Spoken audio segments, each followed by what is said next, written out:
Hi, fellow travelers. Welcome back to Mindy's Journeys. And it's Cindy. And I'm here today to do quick book reviews. And I'm still learning how to do all this. And I hate saying all the time, so please forgive me. I am still trying to think what I'm saying. But anyway, back to the book reviews. One of the things I truly enjoy to do is read, and I can learn a lot through reading. And so far in January, I've finished two books. I just wanted to talk a little bit about them. First one is by Mary Kay Andrews and it's called Save the Date, if you can see it. I really enjoy Mary Kay Andrews' writings. A lot of them take place in Savannah. Her the characters in her book, the females are just they're wonderful characters. I just wish I could be transposed and take some of their places.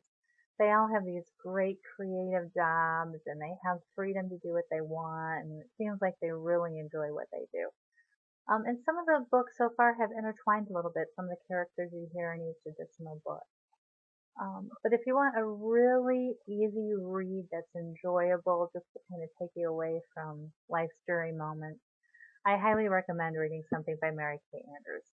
I would honestly say this is probably the fifth or sixth book I've read by her, and I've thoroughly enjoyed all of them. So if you just want a quick read about some great, incredible women who are doing their own thing and being happy and enjoying it.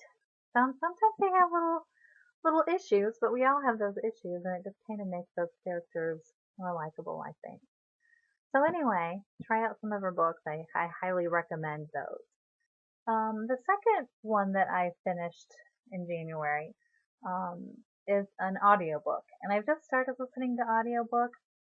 I wasn't sure if I'd like them or not when I'm really trying to drive because I do listen to them in the car and I was scared I would get distracted. But so far, so good. But this month, the audiobook that I picked out is by Susie Orman, and it's Woman in Money. And I first saw Susie on PBS, and I liked the special that she gave. I've watched a few of her TV shows, but I don't have cable TV anymore. And I have skimmed through some of her other books, but I've never done it on an audiobook. This book was very informative, kind of scary when she talks because she does put it in perspective. She's done a very good job of breaking things down. Toward the end of the book, she's got what to do monthly. I personally don't think that I could actually go through and do everything she suggests in the book. One of the things that really scared me when I was reading it, you're supposed to have 8 months of your salary saved for emergency. And I've always heard 6. That was impossible for me to begin with. And now she's saying 8. And when I put those figures down, it is really, really a daunting task. But she does help you. Um, she wants you to get a clean start. She tells you how to do that, start a new account. Keep track of everything that you do, itemize it. Just there are some really, really good tips in here. And so again, I do recommend it, even if it's just you scan through and you find out what you want to know. She talked even about wills and living trusts, and I think people really need to know about that.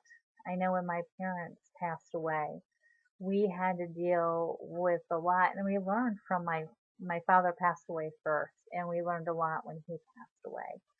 So it helped us get things ready for my mom's health and well-being. And now I've tried to do that with my son. If something happens to me, I do have a will in place, and I've learned what to do with my bank accounts. Not that there's anything in my bank accounts. That's why I'm reading Women in Money. Um, but I did learn about that. And another thing that I really did take away from is as women, we sometimes devalue what our worth is. We feel like we have to help someone out. So, for example, um, if you were to watch someone's child, and you want to do it as a favor to them, and a lot of times that's good, but if you are a child care provider, You wouldn't give your time away for free, that's your earnings. So you wouldn't necessarily do that for a friend because what you do is of value. And sometimes you can give it away for free and sometimes you can't. So I really did take away from that. And I do see that in our society. And we all want to be a help to people. We don't want to tell people no. And our feelings play a lot into our finances for females. And I think this audiobook will put kind of that into perspective. So anyway, I do recommend listening to her. Even if you don't take all of her tips, I'm sure there's something in this book that you can take away and learn from. So anyway, I highly recommend both books that I've read this month so far. Again, Mary Kay Andrews, and it's Save the Date, and then Susie Orman, Women and Money. Both of these books are not new. They're not like on the New York Times bestseller right now. But they're good information. And we're always looking for good information and a good time, and especially if you enjoy reading. So anyway, those are my book reviews for January. I may finish one more book by the end of the month. I'm not quite sure. But anyway, these are two I would suggest reading and taking something away from it. So anyway, please go out and be confident and courageous. And until next time.